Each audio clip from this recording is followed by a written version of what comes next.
Meus amigos, aconteceu, hein? O Botafogo venceu o PSG por 1-0 e aumentou ainda mais uma discussão que vem crescendo nessa Copa do Mundo de Clubes, questionando o real valor do futebol europeu, do futebol brasileiro. O fato é que, assim, nós não vamos mudar em um campeonato uma realidade que vem se construindo há décadas. Porém, a gente vai ganhar elementos para tentar enxergar melhor para essa discussão e tentar contextualizar um pouco mais essa discussão, né? O futebol europeu é muita gente, o futebol sul-americano é muita gente. Tem que botar cada um na sua caixinha e tentar enxergar alguma conclusão. E que jogo defensivo fez o Botafogo, dito pelo Luiz Henrique, a equipe que melhor marcou o PSG na temporada, contando inclusive os times da Liga dos Campeões. Nunca pensei em ser perfeito, mas vou correr pelo direito. Fala moçada, beleza? O Bruno Formiga não é nada mais convidando você já sabe o que, né? Se inscreve, dá o like, dislike, comenta, blá blá blá.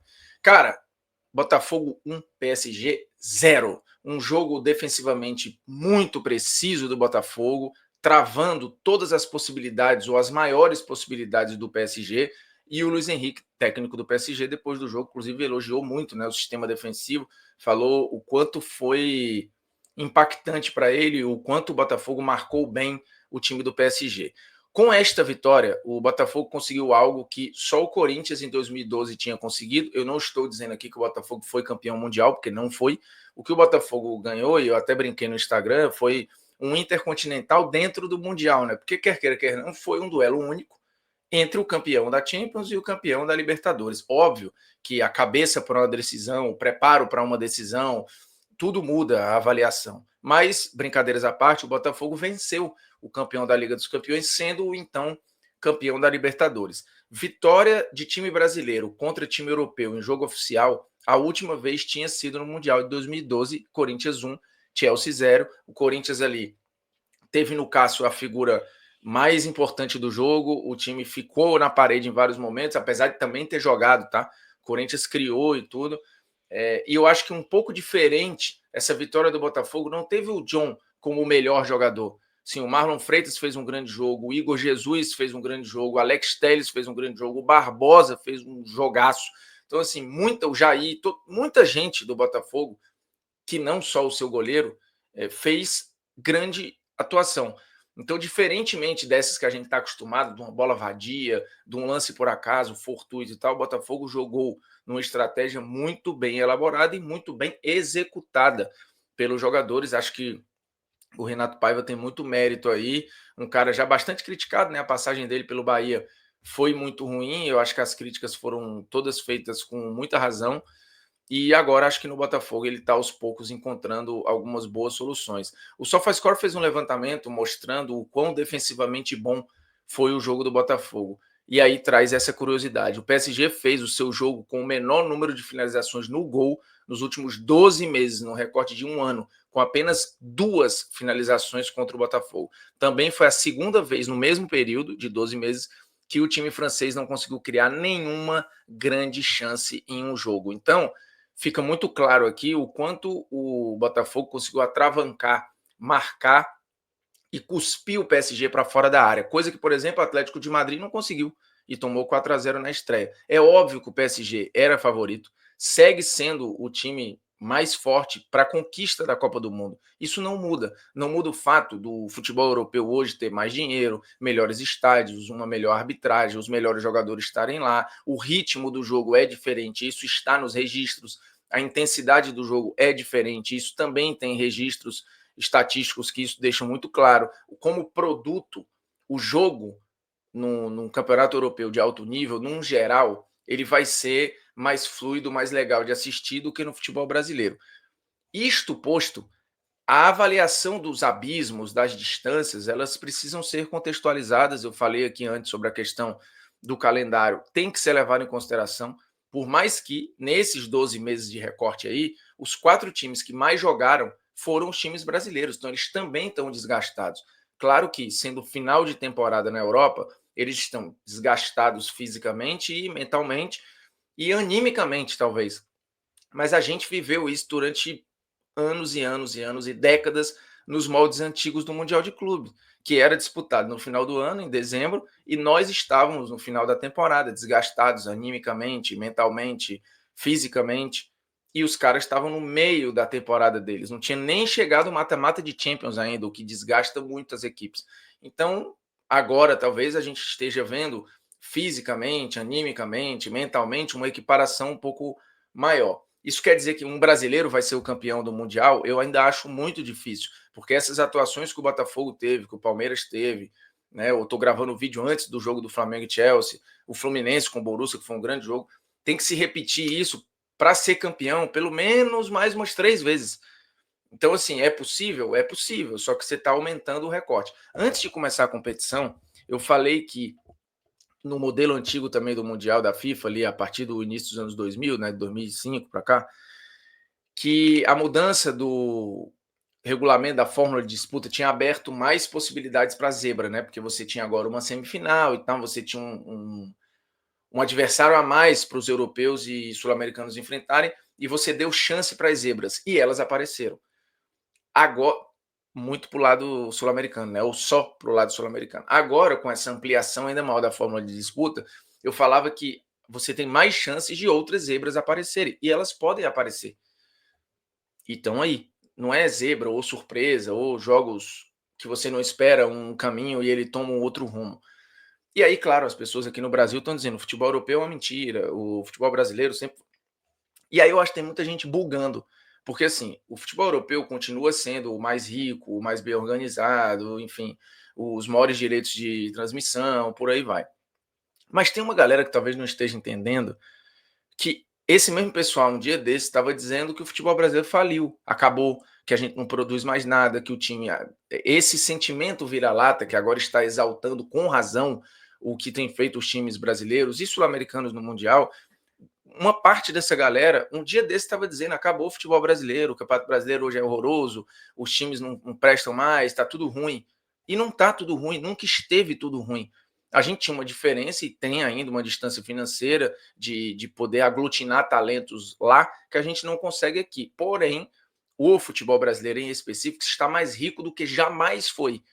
E talvez esteja nessa realidade conseguindo alguns mínimos equilíbrios de elenco, de estrutura, de nível de treinamento, importando treinadores, e esse intercâmbio com técnicos de fora, não só os portugueses, tem sido riquíssimo para a nossa construção de um jogo melhor jogado.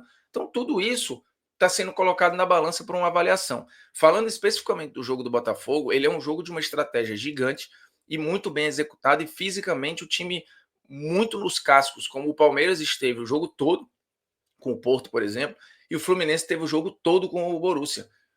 E assim, eles eram favoritos, os europeus eram favoritos, continuam sendo para ser campeão. Isso não está mudando. O que está mudando, talvez, é entender que em contextos e recortes tem jogo. E foi dito isso antes da competição, que o Palmeiras passaria, que o Fluminense tinha um termômetro muito grande logo na estreia, que o Flamengo passaria e que o Botafogo teria a vida mais difícil, e isso era evidente. Ele estava no grupo mais difícil, pegando o melhor time do mundo. Hoje o Atlético de Madrid, que é dificílimo.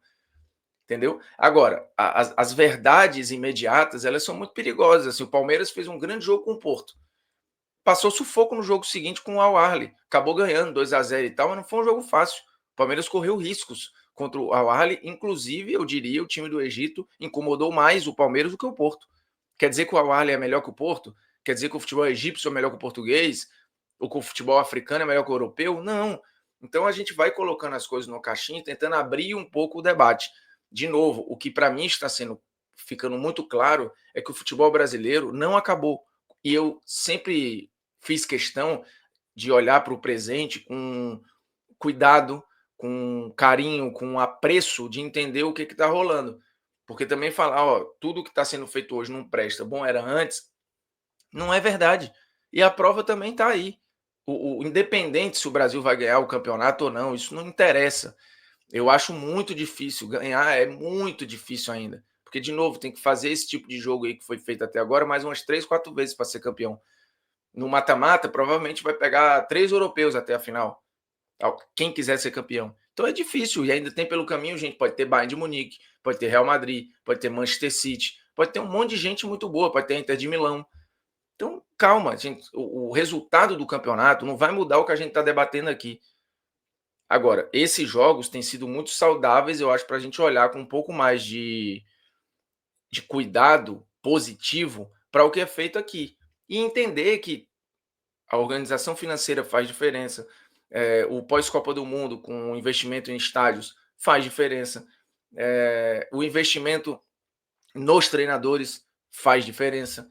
Então, assim, nós estamos ficando um futebol melhor, um campeonato melhor, mais rico, melhor disputado, mais organizado, por mais que ainda falte muita coisa. Mas mesmo faltando muita coisa, uma parada nunca deixou de faltar, nunca deixou de ter talento. Isso sempre foi dito. O Brasil está lá no topo das artilharias da história da Champions. O Brasil está sempre entre os 3, 4 mercados que mais negociam jogadores. Então, assim, o problema não é mão de obra, não é pé de obra, tem outro contexto. Né? E aí, quando o contexto ajuda, você tem jogos como o Fluminense e Dortmund, Palmeiras e Porto, o Botafogo e PSG, que é fantástico. Assim, o que o PSG viu o Botafogo fazer é muito assustador, né? É muito assustador entender que o Botafogo foi o time que melhor marcou na temporada o melhor time do mundo. E isso tira o PSG do lugar de melhor time da temporada? Não. Não. Mas dá ao Botafogo uma outra avaliação sobre si e da gente sobre o futebol brasileiro. Eu acho que tem várias reflexões para serem feitas aí, e eu acho que essas reflexões, à medida que o campeonato seguir, isso pode aumentar. Se o Flamengo for eliminado, se o Botafogo for eliminado, se o Palmeiras perder para não sei quem, o Fluminense, por acaso, não ganha o próximo jogo, isso não vai invalidar o debate que está sendo feito agora. Não dá para viver só de avaliações feitas por hoje. Hoje é isso. Tem um histórico aí mostrando que há uma diferença. Essa diferença hoje talvez seja menor, como já foi nos anos 90 menor. Nos anos 2000 e 2010 aumentou. E 2020 parecia que só ia aumentar mais. Só que o nosso futebol está ficando mais rico, mais organizado, com maior capacidade de trazer jogadores ou de manter jogadores, de fazer stop de jogadores que saem da Argentina, normalmente iam direto para a Europa, pararem aqui um pouco. Então isso vai dando mais competitividade. A parada do tesão dos times, do quanto eles estão interessados, isso eu não compro. Sabe por que eu não compro? Porque quando chegava dezembro, no Mundial tradicional, o argumento era o mesmo. Os caras não estão nem aí para o campeonato, os caras vão jogar com a marcha lenta. E mesmo com a marcha lenta e não estando nem aí, segundo esses, eles ganhavam. Então, no mesmo contexto, se os times agora não estão nem aí, os brasileiros estão ou empatando ou ganhando, até o momento da gravação desse vídeo. Então, é mérito deles. Não é porque fulano não quis jogar, porque o Chelsea não sei o quê, porque o Porto não sei mais do que o Dortmund cagou pro jogo, porque o PSG botou o time reserva, quis fazer controle de carga. Na final do Mundial em 2019, o Liverpool queria fazer isso. Alguns jogadores é que fizeram questão de jogar, mas foi falado, o Rodrigo Caio esses dias disse que a intensidade era muito mais baixa deles. E mesmo assim, eles ganhavam. Então, esse discurso, eles estavam desinteressados e ganhavam, aí não importava. Agora, desinteressados e perdem, aí importa. Não tem como ser assim, né, gente? Não tem. O fato é que a Copa do Mundo de Clubes é boa pra caralho.